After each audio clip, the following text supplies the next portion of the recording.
Tira a gata e vai. Tá indo. Tá? Uhum. Aproveita. Se você usa alguma dessas 5 expressões nos seus textos, eu vou te explicar hoje porque você não deve mais utilizar. Meu nome é Marília, eu sou professora de língua portuguesa.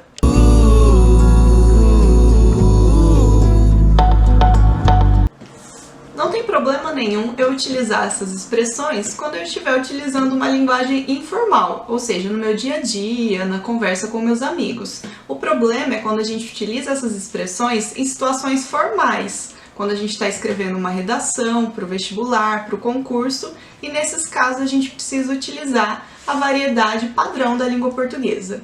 A primeira expressão que eu não devo utilizar nos meus textos é a expressão é quando ela tem o sentido de definição.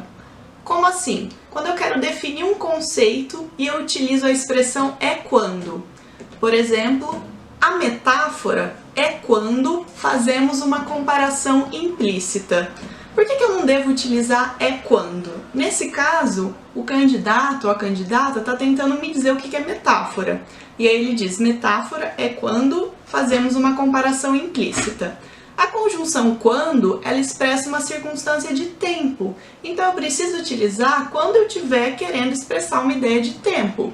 Por exemplo, irei quando puder.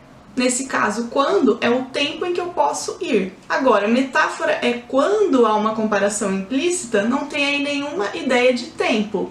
Então eu posso trocar esse é quando por metáfora é uma comparação implícita, ou metáfora pode ser entendida como uma comparação implícita. A segunda expressão que a gente não deve utilizar é a expressão através de, com o sentido de por meio de.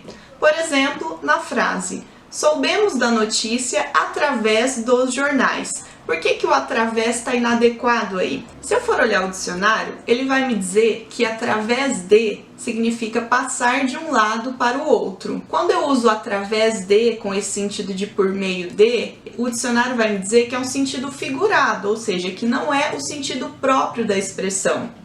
Se eu digo, por exemplo, olhei a cidade através do vidro do carro, tudo bem. Tá correto. Por quê? Porque meu olhar atravessou o vidro do carro. Ou se eu disser, o túnel passa através da montanha. Tudo bem também, porque o túnel de fato atravessa a montanha. Mas quando eu quero dizer, soubemos da notícia por meio dos jornais, eu não posso usar o através aí, porque a notícia não atravessou o jornal. Então eu vou usar o por meio de. Soubemos da notícia por meio dos jornais. A terceira expressão que vocês devem eliminar é a expressão focar em. Como assim? Nas redações, os alunos costumam usar muito o verbo focar com a preposição em. Por exemplo, é preciso focar em melhorar a educação. Mas isso está inadequado, porque o verbo focar não pede, ou seja, não precisa dessa preposição em. A regência correta do verbo focar é focar algo. Então, como é que deveria ser essa construção? É preciso focar, melhorar a educação. Mas eu vou além e vou dar outra sugestão. Evitem o verbo focar nos textos. Deixem o verbo focar para quando vocês de fato estiverem falando de foco, o foco aí da câmera. Quando vocês quiserem dizer priorizar, é preciso se concentrar, utilizem estes verbos. Priorizar, concentrar. Então, ao invés de é preciso focar em melhorar a educação, ou é preciso focar em melhorar a educação, que seria a regência correta, é preciso se concentrar em melhorar a educação, ou é preciso simplesmente melhorar a educação.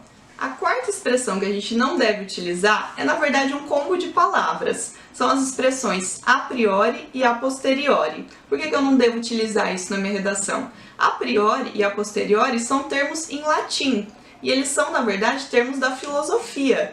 Eu não devo utilizar termos em latim no meu texto por uma razão muito simples, gente, porque eu estou escrevendo em língua portuguesa. Então, o que eu devo utilizar no lugar dessas palavras? Palavras tão mais claras e tão mais simples como em primeiro lugar, em segundo lugar, primeiramente, posteriormente. Então, vamos deixar o latim para os discursos do Papa ou para quando de fato a gente for escrever um texto em latim. Quando a gente estiver escrevendo uma redação em língua portuguesa, vamos utilizar essa maravilhosa língua materna.